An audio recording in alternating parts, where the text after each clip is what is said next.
Boa noite, é uma alegria podermos nos reunir toda semana e às vezes mais de uma vez por semana para adorar ao Senhor. É um privilégio para nós pecadores que fomos salvos pela graça do Senhor Jesus Cristo. Não porque somos bons, nem porque somos religiosos, porque não há nada de bom em nós, mas somente pela maravilhosa graça de Deus é que o Senhor nos tirou do lamaçal do pecado e nos deu um caminho na vida, um caminho, uma vida abundante, e nos deu a vida eterna. Isso é um presente de Deus, não é um merecimento pessoal. Isso às vezes é difícil de entendermos, na verdade. Uma coisa tão importante como a vida eterna, o Senhor Deus nos dá de graça. Pois é isso mesmo, Deus dá de graça, embora alguém pagou por isso. Na verdade, Jesus pagou por isso. Para nós veio de graça. Essa, irmãos, é a nossa grande alegria. Essa deve ser a nossa grande motivação. Mas hoje à noite, nós vamos falar de algo muito difícil para a vida de qualquer cristão, de qualquer ser humano, de qualquer crente no Senhor Jesus Cristo. Vamos falar sobre a disciplina de Deus. O Senhor nosso Deus, Ele é puro amor. Tudo que Deus faz é amor. Muitas vezes não entendemos o amor de Deus, mas o Senhor nosso Deus é puro amor e perfeita bondade. Não há nada que Deus faça que não seja no seu amor, na sua bondade, no seu amor perfeito, que não muda. O nosso amor varia, o amor do homem muda. Uma hora eu amo mais uma pessoa, outra hora eu amo menos outra pessoa, depende do meu relacionamento com as pessoas. Isso acontece com todo mundo. Não, meu amor é constante. Não é. Pode variar menos ou pode variar mais, mas nosso amor varia. O de Deus não. Ele é sempre pleno, constante e não muda em relação a nós. Mas o Senhor nosso Deus, Ele é um Deus que nos disciplina. E essa disciplina necessariamente não quer dizer que nós cometemos um pecado terrível e Deus está nos punindo. Não, pode ser que sim, mas não necessariamente. A disciplina de Deus é para o nosso crescimento. Difícil é, por isso que eu disse que é um assunto muito difícil, nós encararmos os sofrimentos da vida como disciplina de Deus. Hoje nós vamos meditar em Hebreus capítulo 12, do verso 4 ao verso 13, e o assunto é sobre a disciplina do Senhor para com os seus servos. E de antemão, já dando um spoiler do final da mensagem, Deus não disciplina os que não são crentes, certo? Deus não disciplina os que não são crentes. Por quê? Pois é, né? Então, nós vamos explicar isso melhor no final dessa meditação. Então, você nunca creu em Jesus. Eu não preciso de Jesus. Minha vida é muito boa. Eu tenho dinheiro, eu tenho saúde, eu tenho tudo. Cuidado. Isso não significa que você está bem com Deus, nem significa que a sua vida é boa. Ela pode ser aparentemente boa, mas talvez você esteja, muito provavelmente, muito longe do Senhor e não percebe. Vamos ler esses versículos do 4 ao 13, depois vamos observá-los individualmente. E quero que os irmãos meditem nisso. A disciplina do Senhor é para nos fortalecer. A disciplina do Senhor, ela aparece na vida dos crentes. E muitas vezes aparece na forma de sofrimento. Em vários níveis de sofrimento. Em várias áreas na nossa vida. Lembrando, essa epístola, nós não sabemos ao certo quem foi o autor, tem muita especulação, mas não se tem certeza do autor da epístola aos Hebreus, mas se sabe quem são os receptores, os leitores primeiros dessa epístola. São crentes, judeus, vários, talvez centenas de crentes judeus, que por se converterem ao Senhor Jesus Cristo, foram perseguidos pelos seus compatriotas, irmãos de raça, judeus. E aqui eles estavam, essa carta foi motivada por um pastor, foi escrita por um pastor, e a motivação dele foi porque esses irmãos estavam pensando muito fortemente em deixar Jesus. Por quê? Porque estavam sofrendo. Só isso, vou deixar Jesus. Estou sendo morta, porque o judeu não brincava, não. Ele matava mesmo. Ainda hoje não é muito diferente. Eu vou ver minha esposa sendo morta, meus filhos sendo mortos na minha frente, depois eu sendo morto, porque eu creio no nome de Jesus. Não aguento não. Eu vou deixar Jesus. Toda essa epístola, ela foi escrita para mostrar a esses irmãos que Jesus é mais importante do que a nossa vida. Toda essa epístola foi para mostrar a esses irmãos, tenha fé.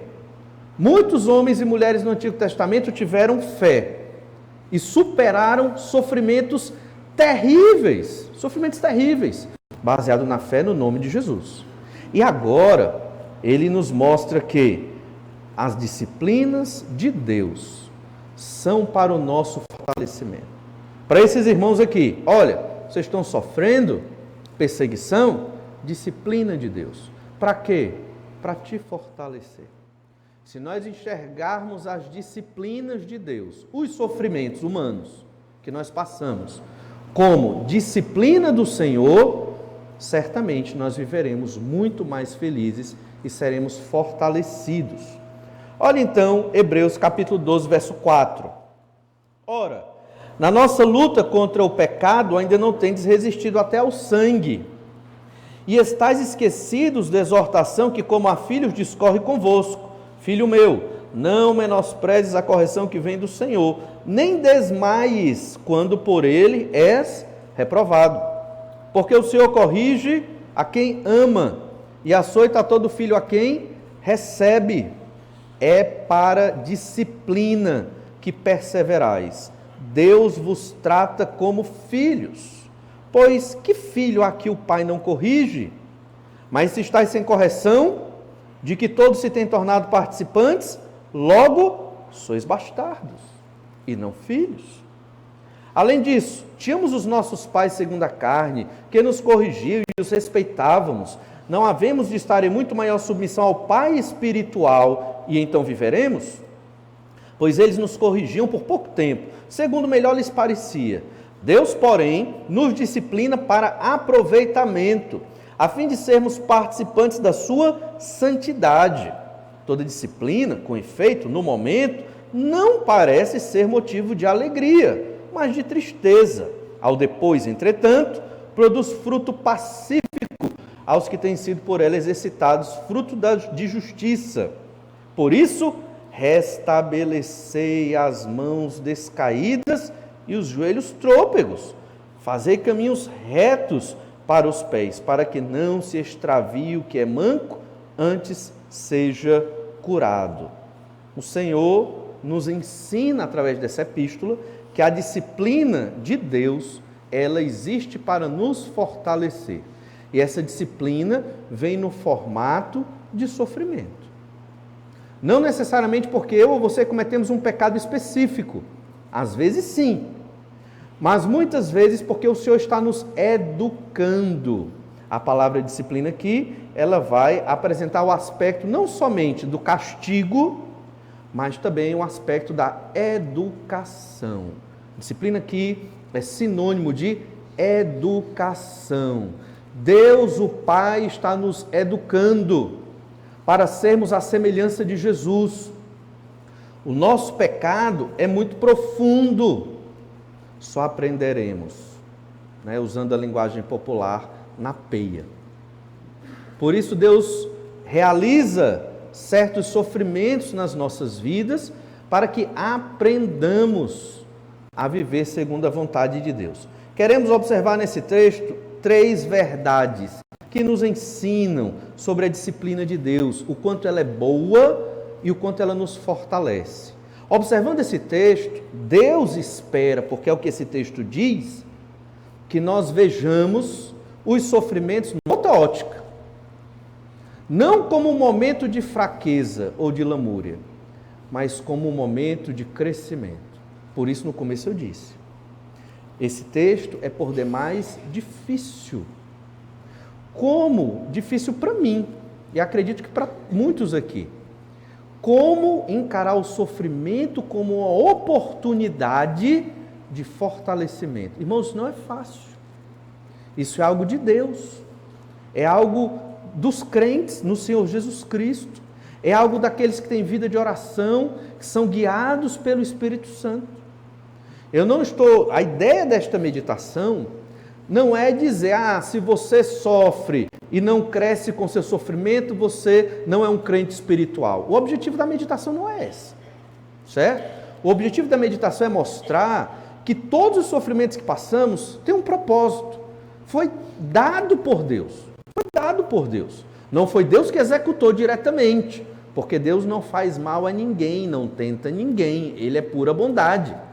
Mas o Senhor, como soberano, Ele administra tudo o que acontece no planeta, inclusive a vida de Satanás. É Deus quem administra. O maligno, ele não pode fazer nada se não for permitido pelo Senhor. Nosso Deus é soberano sobre tudo, sobre todos, nada escapa do poder de Deus, da mente de Deus, do plano do Senhor. Nada. Estamos seguros em Cristo. Entende isso? Eu tenho medo de Satanás, ele vai me prejudicar. Vai, né? Satanás tentou Jesus, porque Deus permitiu, o Pai permitiu, mas estava no controle de Deus. O maligno pode nos tentar, sofrimentos podem vir sobre nós. Esses irmãos passavam por sofrimento, risco de morte. Você acha que Deus não sabia? Vou além. Não só ele não sabia, como ele planejou. E esses irmãos convertidos ao Senhor Jesus Cristo, judeus, tinham que sofrer naquele momento. Na carta lá das epístolas, nós observamos lá em Apocalipse, capítulo 2 e 3, nós observamos igrejas que Deus quis que passassem por determinado período de sofrimento, perseguição e morte. Por quê? Olha, eu não sei especificamente todas as explicações do porquê Deus faz as coisas. O que Ele quis revelar a nós, Bíblia Sagrada, e o que Ele nos diz nesse texto, é que a disciplina dEle, a educação dEle, via sofrimentos, é para o nosso fortalecimento. Então, queremos observar a primeira verdade, que é óbvia. A disciplina de Deus é a expressão do seu amor. Quando Deus disciplina alguém, Deus está amando. Para quem sofre disciplina, é difícil. Quando é uma doença, quando é a perda de um ente querido, quando é uma questão, um problema financeiro, quando é outra coisa qualquer que traz um sofrimento, e muitas vezes um sofrimento prolongado, é difícil entender. Mas a disciplina, ela é a expressão do amor de Deus. E nós observamos isso do versículo 4 ao versículo 6. Primeiro, no verso 4, lendo novamente, diz assim: ora, na vossa luta contra o pecado, ainda não tendes resistido até o sangue. Ou seja, vocês não sofreram tudo o que poderiam sofrer. Entende? É o que Deus está dizendo para aqueles irmãos. Vocês não sofreram ainda castigos físicos. Vocês ainda não sofreram a morte ou a perda de parentes. Então, vocês ainda não sofreram tudo. É como se Deus estivesse dizendo: não está tão pesado quanto vocês dizem. E o Senhor Deus quer nos mostrar e nos ajudar a encarar a vida nessa perspectiva. Existem sofrimentos muito difíceis, mas lembre-se, Deus não vai permitir que nós passemos por provações, tentações, além daquilo que podemos suportar. E o Senhor nos dá o escape. No meio dessa dinâmica do sofrimento, nós esquecemos esses versículos. Ou nos falta o quê? Fé, confiança. Irmãos, eu posso estar sofrendo, passando por um grande e terrível problema e confiando. Mas Deus é por mim. Deus me sustenta. Ele permitiu. Ele tem um propósito. E isso vai nos confortar e nos fortalecer. A luta, Deus dizendo para aqueles irmãos que estavam correndo risco de morte: a luta de vocês ainda não chegou até ao sangue. Então, vocês ainda não sofreram tudo o que poderiam vir a sofrer. Ou seja, não está tão terrível quanto poderia estar. E esse é um pensamento que nós devemos ter. Ainda não está tão ruim quanto poderia estar. Observamos que a Epístola aos Hebreus, ela nos orienta a olhar para Cristo e a ter fé. Toda a epístola é uma epístola cristológica.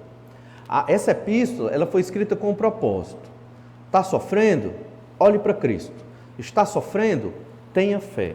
Essas são as respostas de Deus. Você não vai encontrar outra resposta. Não tem mágica, não tem milagre. Deus opera milagre sim. E o milagre de Deus é o quê? É aumentar a nossa fé. E o milagre de Deus é o quê? É nos fazer olhar para Jesus. É olhando para Cristo, crendo nele, tendo fé, que nós vamos superar grandes sofrimentos na nossa vida cristã. E o Senhor nos disciplina no meio de tudo isso. E essa disciplina é o sofrimento que muitas vezes nós passamos. Observe ainda que para explicar a disciplina de Deus, o autor da Epístola aos Hebreus usou uma figura muito conhecida, a figura do pai que disciplina seu filho. E aqui é o pai, não é a mãe, não são os pais, é pensando no pai, homem. Obviamente que a mãe, ela é a sua auxiliadora, então dentro do lar, ela também vai disciplinar o filho, vai educar o filho, mas é muito importante que a responsabilidade dessa educação era do pai. O pai, ele dava o tom da educação do seu filho. Esse pai, ele podia ser um agricultor. Ele passava o dia na roça, lavrando, plantando, colhendo. Mas ele era o responsável pela criação do filho.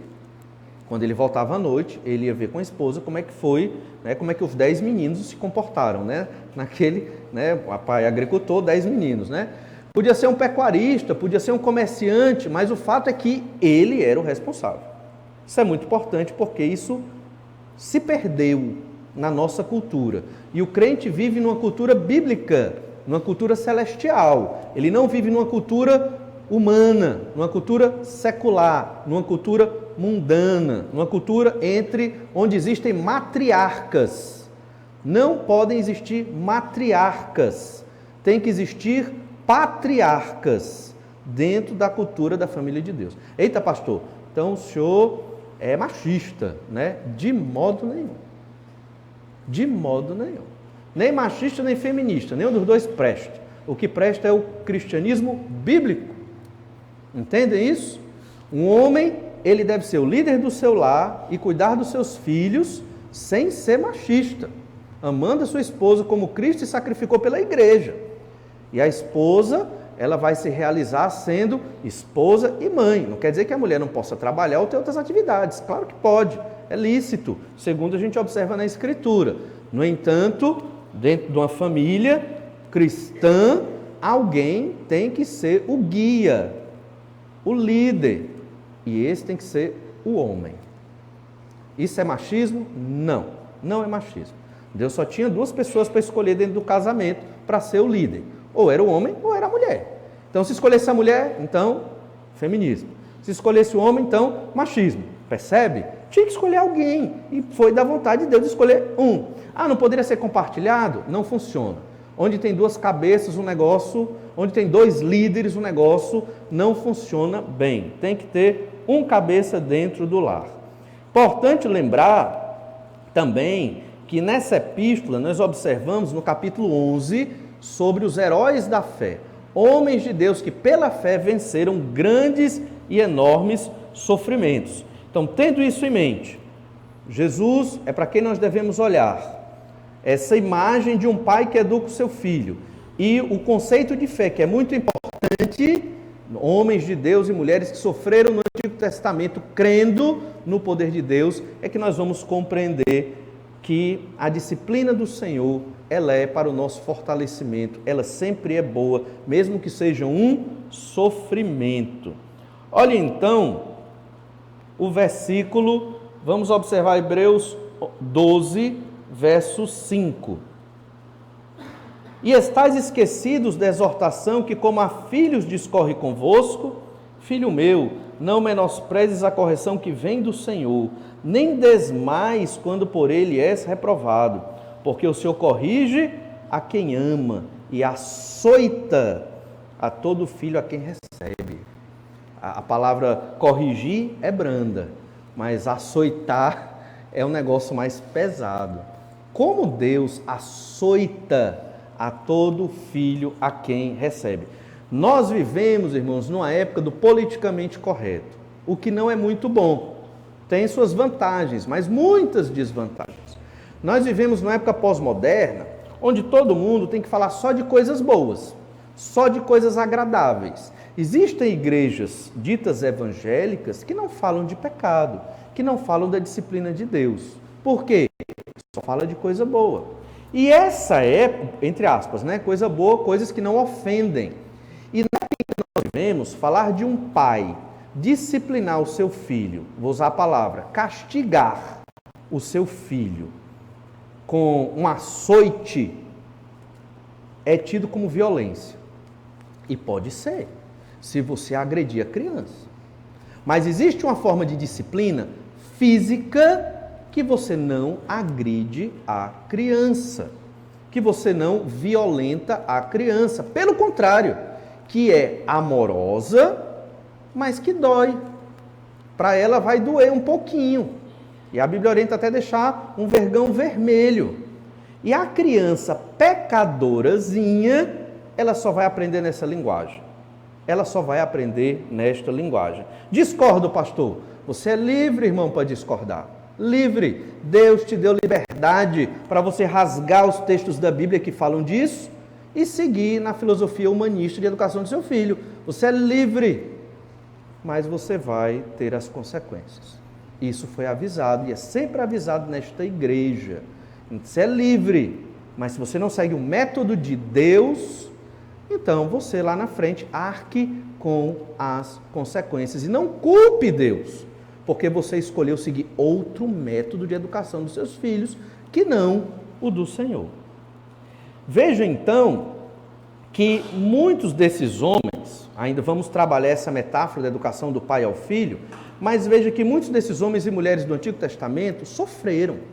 Antes de chegar nesse texto aqui, Hebreus capítulo 12, do 4 em diante, o autor mostrou uma lista de homens e mulheres que sofreram muito por causa de Jesus, por causa do Pai, e permaneceram firmes. Olha Hebreus 11, verso 35, recapitulando, Hebreus 11, verso 35, mulheres receberam pela ressurreição seus mortos. Isso aqui é muito positivo. Agora vem o negativo. Alguns foram torturados, não aceitando o seu resgate para obterem superior ressurreição. Outros, por sua vez, passaram pela prova de escárnios e açoites, sim, até de algemas e prisões. Isso os crentes do Antigo Testamento. Verso 37. Foram apedrejados, provados, cerrados pelo meio, mortos a fio de espada, andaram peregrinos, vestidos de peles de ovelhas e de cabras, necessitados, afligidos e maltratados. Crentes do Antigo sofreram tudo isso, mas permaneceram firmes pela fé. Por que sofrer tantas coisas? Deus tem um plano. Deus os está educando na vontade dele. Deus os está usando para a glória dele. A culpa é de Deus? Não. Deus não é mau. A gente inverte as coisas. Quem é que é mau? É o homem. É o nosso pecado. E para que Deus mostre à humanidade a sua graça e o seu poder, alguns tiveram que sofrer, inclusive o Senhor Jesus Cristo. Entende isso? Percebe? O mestre teve que sofrer e foi da vontade de Deus. Eu não estou dizendo aqui, irmãos, que todos nós, para sermos cristãos agradáveis ao Senhor, teremos que sofrer. Muitas vezes não. Mas a ideia aqui é, quando o sofrimento vier, se vier, entenda-o como disciplina de Deus, educação de Deus. Não entenda como algo ruim e negativo, ao ponto de você se afastar de Jesus. Estou sofrendo tanto com o meu problema financeiro, perdi o gosto de ir para a igreja. Estou sofrendo tanto com a minha enfermidade, perdi o gosto de ler a Bíblia. Pastor, eu não consigo nem orar, não consigo buscar o Senhor, vou ficar ali no meu cantinho esperando a morte. Não é assim. Não é essa a perspectiva que Deus está nos ensinando através desse texto. Veja então que estes irmãos precisavam aprender a ver o sofrimento, o perigo de morrer, como uma oportunidade em que Deus os estava educando. Entenda, disciplina aqui é igual a educação. Outra parte importante que é no verso 7. Olha o verso 7. É para a disciplina que perseverais. Deus vos trata como filhos. Todo filho, ele é corrigido.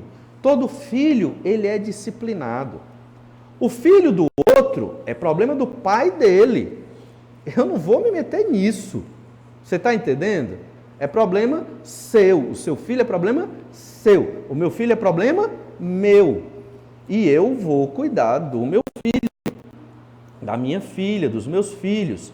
E se eu amo os meus filhos, eu vou discipliná-los. Eu vou corrigi-los.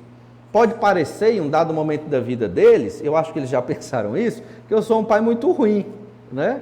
Porque eu disciplino, porque eu boto regras, porque eu imponho limites, porque eu proíbo certas coisas. Mas eu acho que eu sou um pai muito legal, porque eu também deixo outras coisas, né? Eu vou tentando equilibrar as coisas. Mas tem que haver a disciplina e tem que haver a correção. E o verso 7 nos mostra que nós devemos perseverar na disciplina. Disciplina é educação. Deus está te educando? Não desanime, não desista, persevere.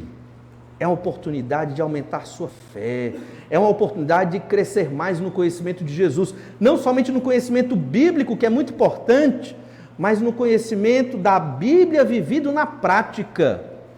Quando eu disse no começo, e eu vou repetir isso até o final, que esse texto é muito difícil para mim, é complicado, porque eu não cheguei ao nível de sofrimento que eu imagino que foi um grande sofrimento na minha vida.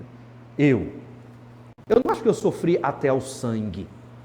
Alguns irmãos aqui, eu acredito que sim, sofreram muito mais do que eu, ou sofrem mais do que eu. Então, qual é a minha autoridade para falar de sofrimento se eu nunca sofri? É simples, é a Bíblia. É simplesmente o ensino de Deus para nós. Eu não sofri tanto quanto certos irmãos aqui sofrem. Mas o que o Senhor quer nos ensinar é isso. A disciplina que Deus nos dá, esse sofrimento é para crescermos, é para conhecermos mais a Deus, é para ficarmos mais parecidos com Jesus. E isso é durante toda a nossa vida. O apóstolo Paulo, ele perseverou no sofrimento. E você vê nas epístolas que Paulo não era triste. E ainda tem um detalhe, você deve sofrer e não deve reclamar, né? Paulo não era triste, Paulo não estava reclamando, Paulo não estava achando ruim, olha, se eu tivesse no judaísmo, eu era um grande fariseu como Gamaliel. Paulo não estava lamentando, pelo contrário, o apóstolo estava vibrando porque ele deixou tudo por causa de Jesus. E Paulo sofreu, muito mais do que eu. Olha o que diz lá em Atos 20, 24. Diz assim, vou ler para os irmãos. Atos 20, 24. Porém, em nada considero a vida preciosa para mim mesmo, contanto que complete a minha carreira e o ministério que recebi do Senhor Jesus, para testemunhar o evangelho da graça de Deus. Então, a vida dele não era preciosa para ele. O que era precioso? Fazer a vontade de Deus. Completar a carreira. Do começo da vida até o fim, ou melhor, até o fim da minha vida, ser fiel ao Senhor, fazendo o máximo que eu posso, que Deus me colocou para fazer. Esse texto de Atos 20 se completa com 2 Timóteo, capítulo 4, verso 6. Paulo diz, quanto a mim, estou sendo já oferecido por libação. Paulo que estava preso em Roma, aguardando a sua morte. Estou sendo já oferecido por libação, é um sacrifício. E o tempo da minha partida é chegado. Ele não ia viajar, ele ia morrer. Ele sabia disso. Essa aqui, muito provavelmente, é a última epístola de Paulo. Combati o bom combate, completei a carreira, guardei a fé. Ele estava mostrando para Timóteo e para os outros leitores dessa carta que ele fez o máximo que ele pôde na sua vida como crente para cumprir os propósitos de Deus na vida dele e da igreja. Era um missionário. E o verso 8 diz, 2 Timóteo 4,8, já agora a coroa da justiça, a qual o Senhor reto juiz me dará naquele dia, e não somente a mim, mas também a todos quantos amam a sua vida. Paulo dedicou toda a sua vida, um apóstolo, um pecador, ele se colocou como o pior dos pecadores. E ele dedicou sua vida a fazer a vontade de Deus. Foi pecador? Sim. Pecou? Sim. Tinha que confessar seus pecados constantemente? Certamente. Mas ele perseverou na disciplina de Deus, no sofrimento que Deus deu a ele. Ele não desistiu, ele não fraquejou, ele não desanimou. Tem momentos que nós queremos desanimar, quando estamos sob grande pressão, grande sofrimento, muita dificuldade que nem eu consigo imaginar, porque eu confesso que eu não passei por grande sofrimento até ao sangue. No entanto, nós temos armas poderosas. Uma delas, irmãos, é a oração. Se estiver sofrendo, por qualquer motivo que seja, tire um momento reservado, se ajoelhe e ore. Não é só de joelho que presta oração, não, mas te ajuda a ficar acordado. E ore, e busque diante de Deus, e conte para Deus tudo o que você está sofrendo e pensando. Inclusive, fale com Deus sobre este sermão, sobre esse texto bíblico. Diga para Deus: Senhor, nós vimos lá na igreja, na tua palavra, que o Senhor nos disciplina e que isso é bom, mas Senhor, eu não estou achando bom. O que é que eu faço? Está lá na tua palavra, mas eu não estou achando bom. Está ruim. Pois é, fala isso para Deus e ore e peça: Senhor, transforma o meu coração, porque eu não entendo tudo, mas uma coisa eu sei, a tua palavra é a verdade e ela está correta. Mesmo que eu ache ruim a disciplina hoje, a educação de Deus, eu sei que ela será boa para mim. Me ajuda, Senhor, essa é a nossa oração, me ajuda a viver esta verdade na minha vida. É assim que Deus quer que vivamos. Deus é o nosso Pai e o Senhor está a nos instruir, a nos disciplinar. No verso 5 que nós acabamos de ler, versos 5, 6 e 7, eles foram extraídos de Provérbios, capítulo 3. Um texto que fala de um pai criando o seu filho, um pai humano. E aqui nós vamos observar Deus cuidando de nós. E tem algumas atitudes erradas que nós praticamos. Lendo de novo o verso 5, Hebreus 12, verso 5. Estais esquecidos da exortação que como a filhos discorre conosco. Essa primeira parte do versículo nos mostra uma falha grande que nós temos: esquecer. Esquecer das exortações de Deus. Nos esquecemos, não prestamos atenção ao que Deus diz. É como um menino. Um pai chega para um menino e diz: fulano, faz isso. Ou melhor, não faça isso, vai ser ruim para você. Não coloque o dedo na tomada, não coloque o dedo no fogo, vai se queimar, é ruim. O que é que o menino vai fazer? Vai colocar o dedo na tomada, vai colocar o dedo no fogo. E o que é que você faz? Você deixa. E se ele se queimar, ele não vai perder o dedo. Ele vai doer, vai sofrer, mas ele vai aprender. Ele vai aprender. Irmãos, não se escandalize com o que eu estou dizendo. Uma queimadura num dedinho não mata uma criança. E ela vai aprender. Aprender o quê? Que o pai dela estava certo. Que tudo que o pai diz é verdade. Nossos filhos, eles têm que passar por sofrimentos. Se eles não passarem na idade pequena, na idade maior, eles vão sofrer muito mais. Hoje, o maior índice de suicídio no Brasil e no planeta entre adolescentes de 15 a jovens de 25 anos. Essa estatística não é minha, mas você pode pesquisar aí na internet, você encontra. Facinho, facinho. Por quê? Uma das respostas: geração que foi tão protegida contra sofrimentos, que quando recebe o primeiro não, já na pré-adolescência para adolescência, não sabe reagir, não sabe o que é não sabe o que é isso. O que é que faz? Se desespera e faz uma bobagem, e faz uma grande besteira. Nossos filhos têm que aprender a ouvir não. Dentro de casa, tem. Quanto menor, melhor. Tem que aprender a cair, a se ralar. Não vai morrer. Óbvio que a gente também não vai deixar a criança pular do primeiro andar, não é isso. Mas você vai estar observando, mas tem que permitir. Para que a criança aprenda a ter substância, a ter garra, a ter energia, força, para quando vier a catástrofe que vem, essa criança que vai virar um adolescente jovem, ela saiba reagir. Porque no nosso amor, nós podemos proteger tanto os nossos filhos, que eles não vão saber reagir na vida real. Serão engolidos pelo mundo. Nós sabemos como é o mundo, não é verdade? É um mundo de pessoas mentirosas. É um mundo onde um quer ser melhor do que o outro e derruba para poder tomar o lugar. É ou não é verdade? Eu estou inventando aqui? Não. Estou dizendo que nós vamos educar os nossos filhos para lutar dessa forma. Estou dizendo que eles têm que aprender esse tipo de sofrimento. Filho esquece a exortação do pai, o conselho do pai. Ele vai ter que ser disciplinado e educado. Mas ainda, olhe ainda no verso 5. Filho meu, não menosprezes a correção que vem do Senhor, nem desmaies quando por eles é reprovado. Dois extremos, menosprezar e desmaiar.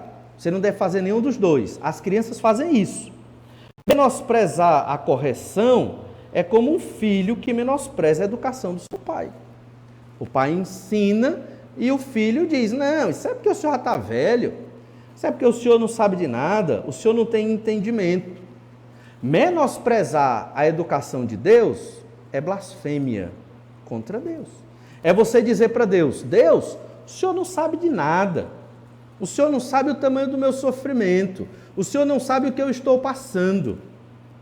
Isso é menosprezar. E o autor está dizendo, não menospreze a correção que vem de Deus. Correção é disciplina, disciplina e correção são educação, que vem dentro do lar. A escola ensina os conteúdos. Na família que nós temos a educação. Lembre-se disso. Erros que os nossos filhos cometem e nós, como filhos de Deus, cometemos. Esquecemos do ensino de Deus, menosprezamos a educação do Senhor e desmaiamos. O que é desmaiar? É você levou um castigo, pronto. É um escândalo, é uma confusão, é aquele tapinha.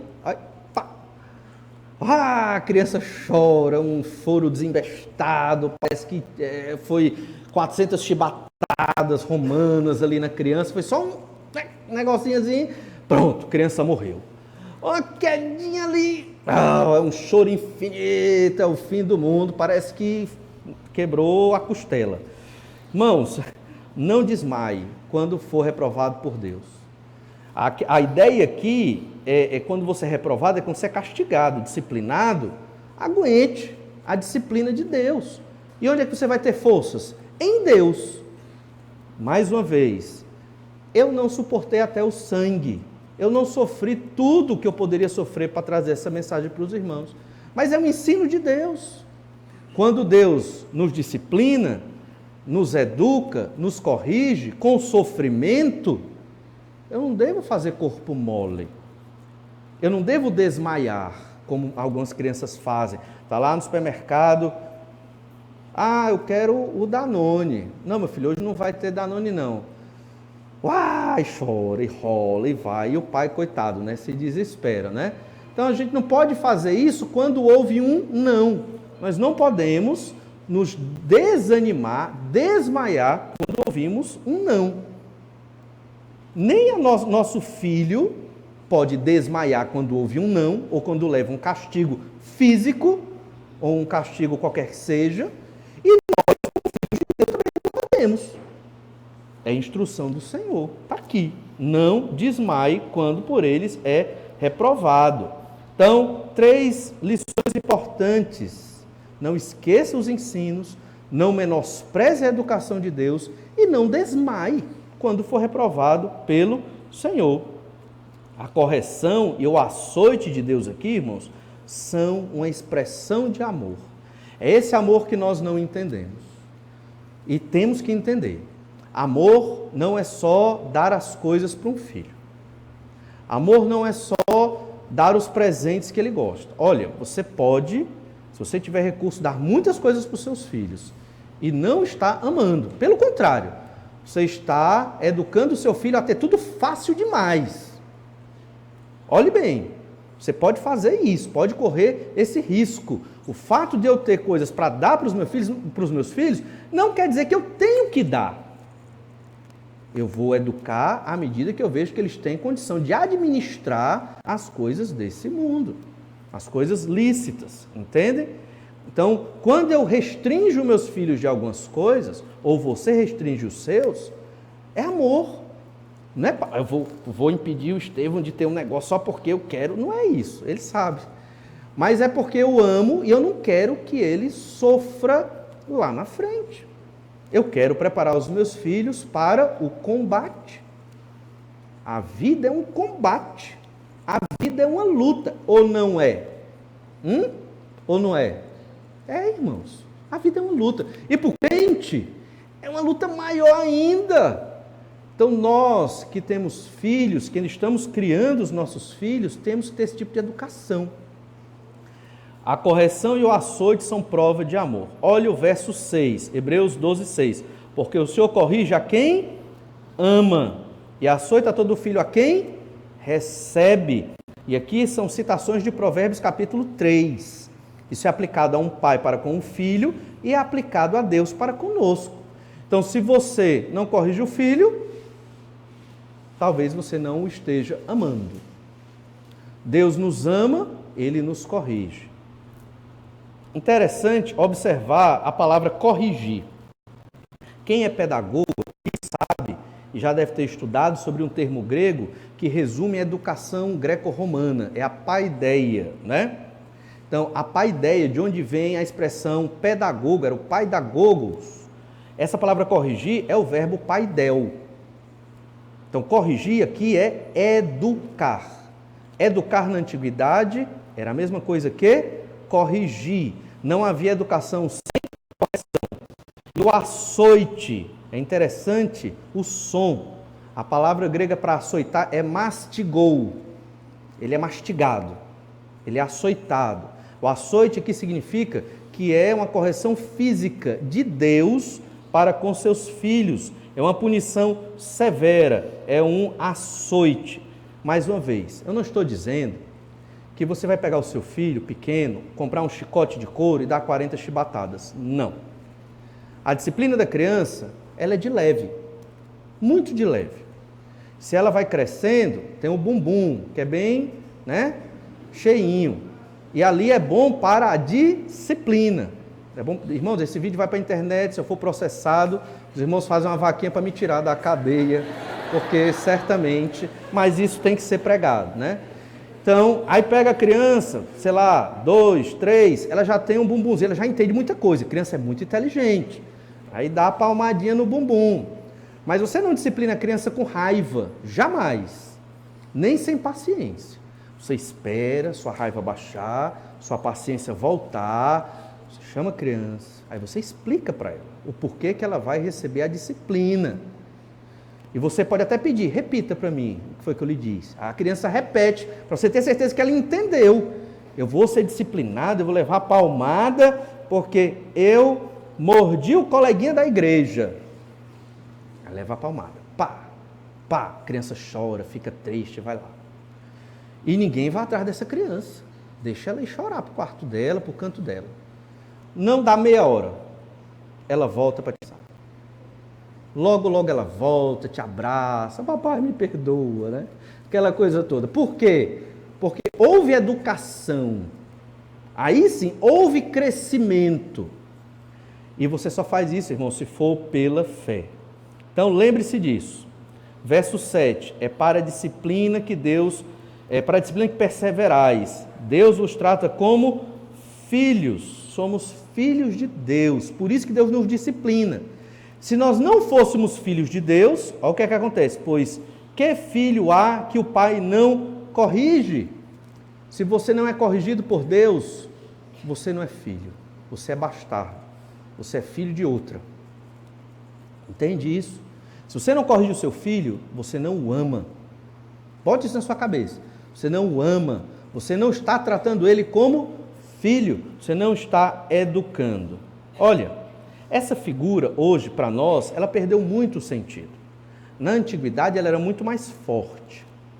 Um filho, ele era tratado pelo seu pai com muito cuidado e com muita disciplina.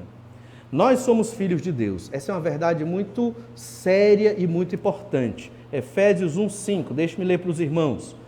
Nos predestinou para Ele, para a adoção de filhos, por meio de Jesus Cristo, segundo o beneplácito de sua vontade. Nós somos filhos de Deus. Só quem creu em Jesus é filho de Deus. Nós temos quase 8 bilhões de habitantes no planeta.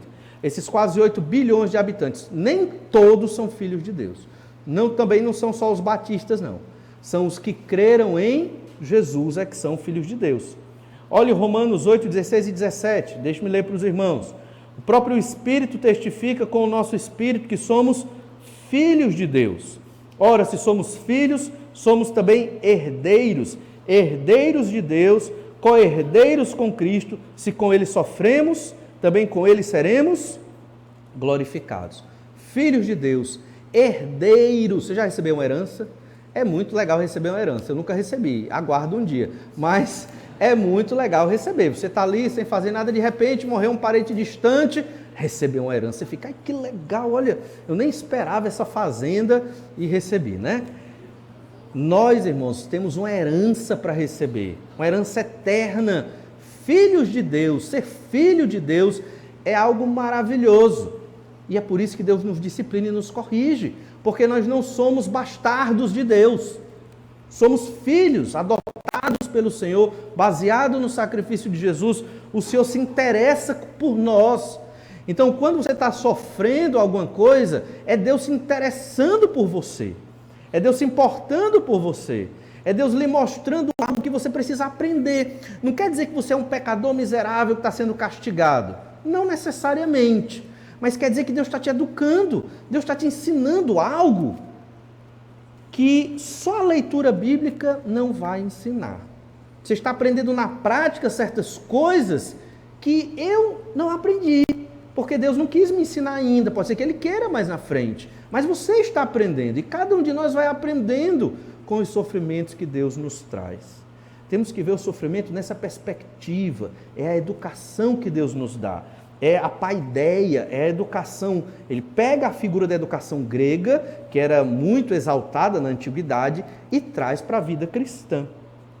Importante, irmãos, que naquela época, quem era rico, nobre, quando ia educar seu filho, o filho de um nobre, no período greco-romano, nesse período aqui, que essa epístola foi escrita, ele não era educado tendo todos os privilégios, como muitas vezes acontece na modernidade. O filho de um nobre era educado como um escravo. Ele era tratado como um escravo. Era chamado um pedagogo, geralmente grego, eram gregos. Os romanos pegavam escravos gregos, que eram pedagogos, que eram muito letrados, né, e tudo mais, literatos, sofisticados para a época, filósofos, e eles treinavam os filhos dos nobres em todo tipo de arte. Treinavam na literatura, treinavam na política, treinavam na economia, treinavam na guerra. E aquela criança era treinada como escravo, para que quando ela crescesse, ela tivesse condição de perpetuar o nome da sua família. Era assim que era a educação na antiguidade. Alexandre o Grande é um exemplo que não é um cristão, mas é um exemplo interessante. Ele foi o ápice desse tipo de educação. Quem foi o pedagogo de Alexandre o Grande? Aristóteles. Aristóteles, um escravo grego. Aristóteles foi chamado ali, né, um escravo de luxo, tudo bem, mas um escravo. Foi chamado ali para ensinar Aristóteles, ou para ensinar Alexandre sobre a filosofia, sobre o conhecimento, sobre a instrução. Menos de 30 anos de idade, Alexandre dominou o mundo da época, batalhando em guerras. Morreu, pois quis levá-lo, certamente, de uma febre com os seus 30 e poucos, se eu não me engano, 32, 30 e poucos anos de idade. Mas como ele conseguiu conhecimento? Alexandre não foi treinado, mas ele conseguiu instrução para conquistar o mundo da época. A educação. Uma educação, até certo ponto, severa. Não estou dizendo que o seu filho tem que ser educado como um escravo. Não estou dizendo isso. Mas a figura para aquela época era essa. Estou dizendo que os nossos filhos têm que ser educados em todos os aspectos. Eles têm que aprender a fazer as coisas. Eles têm que aprender a trabalhar. Eles têm que aprender a estudar. Eles têm que aprender o que é a vida. E se nós fizermos tudo por eles, e não havendo disciplina, irmãos, como essas crianças vão conseguir vencer os obstáculos da vida? São grandes. Para nós que somos adultos, são grandes. Ou não é verdade? Imagine para esses adolescentes que estão crescendo. Por isso,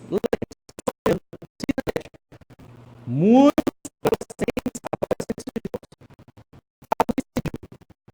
porque quando chegam na idade, é tanta pressão, é tanta responsabilidade, é tanta coisa que eles têm que fazer e recebem nãos aqui, nãos ali, e eles não foram preparados para isso. Há uma pane, surta e acabam fazendo bobagens. Em Hebreus 12, verso 8, nós lemos: mas se estáis sem correção, de que todos se têm tornado participantes, logo sois bastardos e não filhos. Então, um pai que não corrigia o seu filho, na verdade, ele não o amava. Digamos que eu sou um homem daquele período. Eu tenho o meu filho legítimo e eu tenho um filho bastardo fora do casamento. O meu filho legítimo, eu pagava um pedagogo. Eduque esse menino. Eu quero que ele seja no mundo grego, né? Eu quero que ele seja educado bem, com todo tipo de cuidado nas artes militares, na política, na literatura, em tudo, né? Não meça esforços. O meu filho bastardo. Filho, casa e comida. Tá aí. Acabou-se. É isso. Não vai ter pedagogo para você. Casa e comida. Seja feliz. Muitas vezes nós criamos os nossos filhos como bastardos. Porque educar é difícil. É mais fácil pagar alguém para educar, né? Os gregos botavam um pedagogo ali. A disciplina de Deus, irmãos, é a expressão de seu amor. Então, quando estamos sofrendo, aprendamos isso, é Deus nos educando, como um pai da antiguidade educava o seu filho. Segunda verdade, sei que o tempo está corrido e se acabando, mas essas duas últimas são mais rápidas. Devemos ter um modelo de disciplina paterna. Se nós não tivermos esse modelo de disciplina paterna, bíblico, nas nossas vidas, nós não vamos entender o modelo de disciplina para com Deus. E vamos achar que Deus nos esqueceu. Ah, Deus me abandonou, estou sofrendo, cheio de problema, doença, falta de dinheiro. Deus me abandonou, Deus sumiu. Mas isso não é verdade. Deus só está me educando, entende? Mas para eu aprender isso, eu tenho que ter um modelo paterno de educação. O texto que nós observamos do verso 5 ao verso 6 foram lá de Provérbios 3, verso 11. Vou ler aqui alguns versículos de Provérbios sobre a educação de filhos. E aí você medita neles. Provérbios 3, verso 11. Filho meu, não rejeites a disciplina do Senhor, nem te enfades da sua repreensão, porque o Senhor repreende a quem ama, assim como o pai ao filho a quem quer bem. Disciplina para esses crentes judeus, perseguição, risco de morte, porque são crentes. Isso aqui é a educação de Deus para esses irmãos. Da mesma forma, Provérbios 3, 11 e 12. Isso já é ensinado desde o Antigo Testamento, não é novidade. Volto aos Hebreus, está citando Provérbios 3, 11 e 12, para lembrar aqueles irmãos que Deus educa como, ou muito melhor do que um pai humano educa. Provérbios 19 e 23. Perdão, 19 e 26. O que maltrata seu pai ou manda embora a sua mãe, filho é que envergonha e desonra. Tem filhos que fazem isso. Muitas vezes são os filhos mal educados, que não sofreram a disciplina, que você fez tudo por eles, até o que não devia. Esses filhos Deus queira que isso nunca aconteça com nenhum de nós. Mas eles abandonam o pai e a mãe. Provérbios 20, 20. A quem amaldiçoa seu pai ou a sua mãe, apagar-se-lhe-á a lâmpada nas mais densas trevas. Olha como Deus amaldiçoa quem trata mal seu pai ou a sua mãe. Provérbios 23, 22. Ouve a teu pai que te gerou, não desprezes a tua mãe quando vier a envelhecer. São princípios importantes para os filhos valorizarem seus pais. Um filho jamais deve abandonar seu pai ou a sua mãe quando ele chega na velhice. Isso não é bíblico. Provérbios 23, 24. Grandemente se regozijará o pai do justo, e quem gerar um sábio, nele se alegrará. O que é um filho justo? O que é um filho sábio? É aquele que ouviu o ensino do seu pai e da sua mãe, é aquele que sofreu a disciplina, assimilou bem, não se rebelou, assimilou bem, e agora eu vou estar junto do meu pai e da minha mãe. Provérbios 13, 24. O que retém a vara, aborrece a seu filho, mas o que o ama, cedo disciplina. Reter a vara é não disciplinar fisicamente. Aborrecer o filho é odiar o filho. A palavra aqui é ódio. Odeia o filho. Mas o que ama o filho, cedo, logo na idade novinha, disciplina a criança, educa com castigo físico. Obviamente não é um espancamento, não é para maltratar, mas é para que a criança entenda que aquela dorzinha remete ao pecado que ela cometeu. Provérbios 23, 13. Não retires da criança a disciplina, pois se a fustigares com a vara, não morrerá. Então, coitada da criança, vai morrer, uma lapadinha. Não vai. Não retire a disciplina. Provérbios 23, 14. Tu a fustigarás com a vara e livrarás a sua alma do inferno.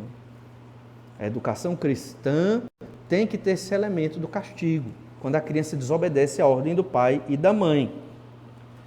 Quando não existe esse tipo de educação, a criança pode, ao crescer, não ouvir a instrução do pai e da mãe e se perder. Provérbios 29, 15. A vara e a disciplina dão sabedoria, mas a criança entregue a si mesma vem a envergonhar sua mãe. Esse versículo, ele vai contra muito da pedagogia moderna. Deixa a criança entregue a si mesma. Deixa ela aprender por si só. Deixa ela sem disciplina, sem correção, porque ela é boa e ela vai conseguir compreender as coisas desta vida. Errado. É errado. A pedagogia moderna, não estou dizendo 100%, mas nisso que ela coloca, está errado. Porque a criança é pecadora e ela vai sempre escolher o quê? O pecado. Saiba disso. Então, não entregue a criança a si mesma. Ela vai te envergonhar. Provérbios 22, 6, que é muito conhecido, ensina a criança no caminho que deve andar e ainda quando for velho não se desviará dele. Provérbios 29, 17, corrige o teu filho e te dará descanso, dará delícias à tua alma. Corrige o teu filho hoje, quando ele é pequenininho, porque ele vai crescer, se Deus abençoar, e vai chegar um momento que não dá mais para corrigir.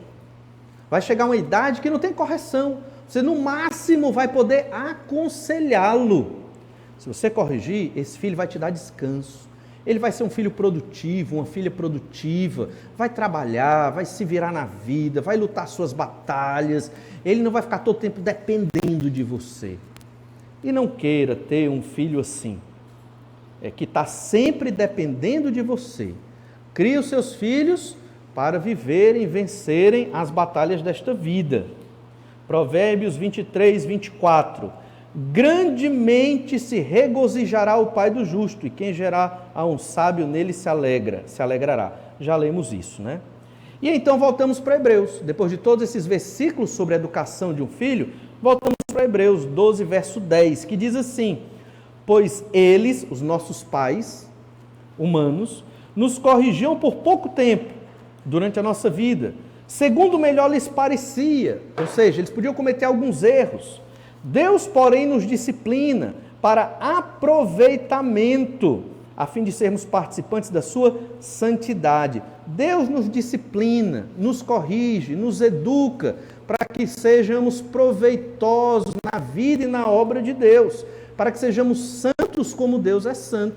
Se não há esse tipo de educação na nossa família, como vamos entender Deus nos educando? Não vamos. Vamos ser como aqueles filhos mimados, rebeldes, que só sabem reclamar da disciplina. Irmãos, um filho, ele pode ser educado ao ponto de ele sofrer a disciplina e depois se arrepender, beijar, abraçar o pai e ainda agradecer, porque o pai e a mãe o disciplinaram. E esse deve ser o nosso propósito. E é assim que funciona. Tudo bem que uns levam mais disciplina, outros menos disciplina, vai da personalidade de cada um. Nós rejeitamos essas verdades. Nós rejeitamos. Esses versículos de Provérbios, talvez alguns aqui estejam pensando assim: pastor, aquilo ali foi no ano 1000 a.C. Estamos na vida moderna. Olha, quem pensa assim está tendo uma lógica ateísta. Quem pensa assim, pensa da seguinte maneira: o mundo começou a existir, o universo, e as coisas evoluíram. Estão evoluindo até hoje. E nós estamos evoluindo. E a evolução significa que nós estamos melhorando e vamos melhorar cada vez mais. E Deus está no canto dele. Alguns pensam assim, alguns cristãos pensam assim. Na verdade, Deus criou todas as coisas. Realmente, houve um desenvolvimento na tecnologia, nos costumes, é verdade. Mas o mundo de hoje, em essência, é o mesmo que era na antiguidade.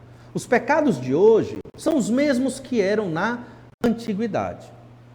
Às vezes nos enganamos. Existem civilizações antigas que construíram certas coisas com uma tecnologia inferior à nossa, que hoje, com a nossa tecnologia, não conseguimos construir. Não tem evolução, como dizem os neodarwinistas. Então, esses conselhos bíblicos de Provérbios são válidos hoje sim. E a desgraça da humanidade, principalmente na nossa cultura, é que a pedagogia moderna, ela rejeita esses ensinos, porque são bíblicos. Ah, é bíblico? Não presta. É coisa de religião? Religião? Não presta. É o ópio do povo. Muita religião realmente não presta, mas a palavra de Deus, ela é excelente. Quem vive por ela será abençoado. Por isso devemos ter um modelo de disciplina paterna nas nossas famílias, para que nós aprendamos como Deus nos disciplina e para que os nossos filhos tenham resistência num mundo tão difícil. Por fim, olhe o versículo de 11 a 13. Toda disciplina com efeito no momento não parece ser motivo de alegria, mas de tristeza. Ao depois, entretanto, produz fruto pacífico aos que têm sido por ela exercitados, frutos de justiça. A disciplina de Deus, terceira e última verdade, é necessária para o nosso desenvolvimento. No início, parece ser triste, e às vezes é mesmo.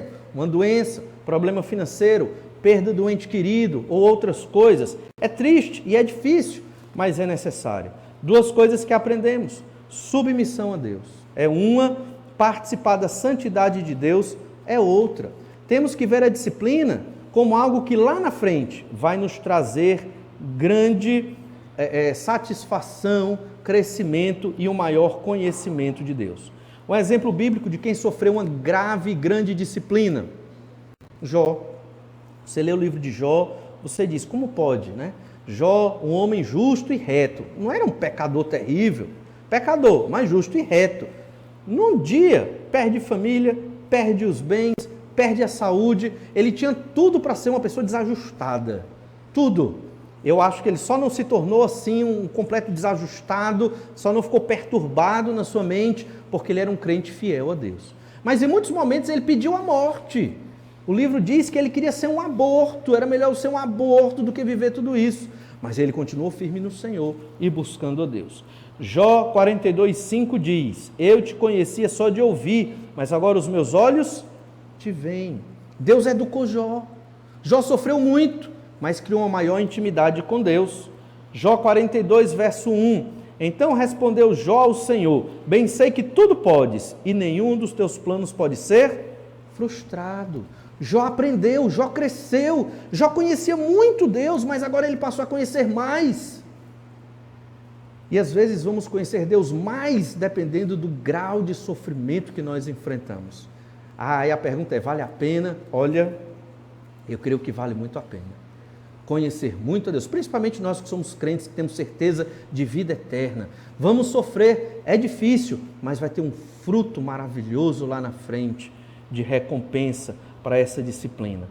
Outra palavra importante que é o exercício. Nós somos exercitados na disciplina para ver o sofrimento como a educação de Deus. E por fim, verso 12 e 13, Hebreus 12, verso 12 e 13. Por isso, a conclusão, ele explicou tudo isso. Por isso, restabelecei as mãos descaídas e os joelhos trôpegos. Por isso, não se desanime. Você está sendo disciplinado por Deus. No caso desses irmãos aqui, dessa carta, risco de morte, perseguição. Não desanime. Não deixe os ombros caídos.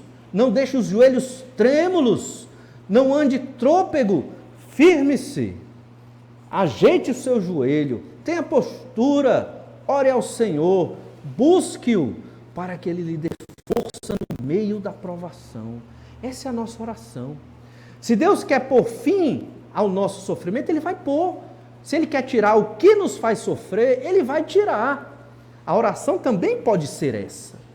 Mas a oração aqui é: restabeleça-se, fique firme no meio da provação. Ou seja, não deixe Jesus. Não deixe de ler a sua Bíblia porque você sofre. Não deixe de orar porque você sofre. Não deixe de pregar o Evangelho porque você sofre. Não se vitimize porque você está no vale da sombra da morte. Pelo contrário, use o vale da sombra da morte para você ter mais força no Senhor. Porque certamente não é por acaso que você está passando por esse vale. Deus quis, Deus lhe colocou lá para que você tivesse maior intimidade com Deus. É a educação de Deus. Deus está nos preparando, nos treinando para sermos como Jesus. Jesus, ele queria ir para a cruz, ele sabia que era a sua missão, mas ele orou ao Pai: Senhor, se possível for, passa de mim este cálice. No entanto, seja feita a tua vontade e não a minha. Verso 13, e fazei caminhos retos para os pés, para que não se extravie o que é manco, antes seja curado. Além de você se firmar, mesmo no sofrimento, firme em Cristo, você vai andar com retidão. O que é isso? Obedecendo a Deus. Para quê? Para o que é manco. O manco aqui é aquele irmão que está fraco na fé, né, que está cambaleando, pendendo para deixar Jesus, pendendo para deixar a igreja, pendendo para não ler mais Bíblia, para que você seja alguém que vai ser um exemplo para ele. Alguém onde ele pode olhar e dizer: rapaz, se aquele irmão que sofre tudo isso está firme, por que eu não posso? E eu fico muito feliz com os irmãos que têm mais idade, porque eles dão esse excelente testemunho, lendo sua Bíblia, estando aqui na igreja, né? Às vezes tem um jovem, preguiça de ir para a escola dominical, culto à noite e tal, preguiça também, eita, culto de oração, aí é que eu não vou. Mas está lá os senhores, vem para o culto de oração. Quantos senhores e senhoras, né, já dos seus cabelos brancos da nossa igreja estão nos cultos de oração, firmes. As cadeiras são duras, né? Oremos para ter cadeiras mais confortáveis em breve, mas elas ainda são duras, mas estão lá. Entende isso? Estão firmes, como um testemunho para nós, que somos mais jovens, podermos estar nos cultos adorando a Deus, lendo a Bíblia, pregando o Evangelho. Então, faça caminhos retos, ande em obediência, para que estes que andam mancando, meio cambaleando na sua vida cristã, possam também viver em retidão. O Senhor nos disciplina para nos fortalecer. A disciplina de Deus é uma expressão de amor, devemos ter um modelo de disciplina paterno nas nossas famílias para entender a disciplina de Deus. A disciplina de Deus, ela é boa, sempre é boa para o nosso crescimento. Vamos orar, pedir que o Senhor nos abençoe. Pai amado, te louvamos porque o Senhor é maravilhoso. Obrigado, Senhor Deus, porque o Senhor nos chama de filhos.